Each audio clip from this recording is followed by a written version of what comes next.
Oui, je vais vous la présenter. Vous avez tout à fait raison de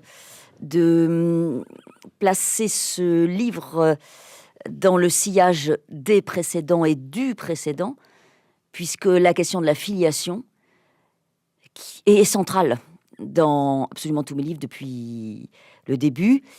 Elle était centrale dans le précédent, d'une manière très explicite, puisque on avait le mot fils présent dans le titre, et que l'on avait, au fil des 12 tableaux du livre, une nébuleuse familiale, deux même nébuleuses familiales qui se croisaient, s'étaient croisées depuis longtemps sans le savoir et se découvraient donc, découvraient ce qu'il y avait à découvrir, et qu'il y avait plusieurs fils, en fait, et plusieurs pères, et toute une, j'ai presque envie de dire, un jeu de piste à tâtons. Qui est le père, qui est le fils, etc. Au nom du père, au nom du fils, j'en passe, et non des moindres. Et en effet, ça ne vous a pas échappé, on retrouve exactement cette même matière. C'est la même matière. Au fond, matière sempiternelle que je ne cesse de malaxer depuis que j'ai commencé à écrire et que je n'épuiserai pas, dans laquelle je m'enfonce.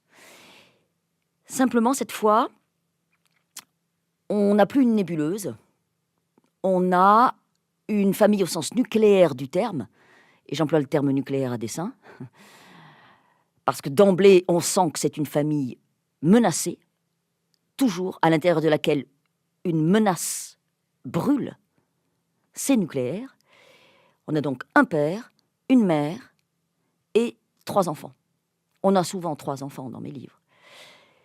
Ce père, cette mère et ces 3 enfants sont plantés, et ça n'est pas indifférent du tout, vous avez employé le mot insulaire dans votre présentation, sont plantés sur une île, qui est une ferme, la ferme que le père et la mère ont achetée, qui est leur territoire, et qui a cette particularité, c'est d'emblée signalé, on le comprend tout de suite, parce que la géographie est toujours cruciale dans mes livres, cette ferme a la particularité d'être isolée. Elle est seule, cette ferme. On n'a pas ce qui est très traditionnel dans le paysage rural français, ça n'est pas un hameau, ça n'est pas un village, c'est une ferme seule. On a la maison, la cour avec l'érable et la balançoire, et les clapiers des lapins, le jardin, et autour, les terres de la ferme. Voilà. Il y a des comparses, ai-je envie de dire. On a les 5 membres du noyau familial, le noyau nucléaire, et on a les domestiques.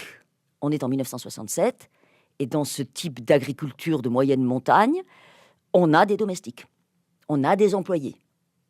Une bonne pour seconder la mère de famille, les enfants sont petits, et 2 employés. Le lexique est flottant, hein. On les nomme par leur prénom, on dit le vacher, on dit domestique, mais on sent que le lexique est flottant. L'enjeu n'est pas là. L'enjeu est du côté du noyau, des 5. Évidemment, ce père et cette mère ne viennent pas de rien, ils ont une famille. Mais la famille est loin.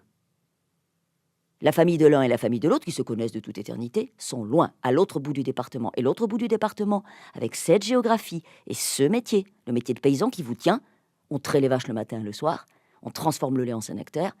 Donc, la famille est loin. Voilà le tableau. C'est ça, ça commence comme ça. La source, c'est ça.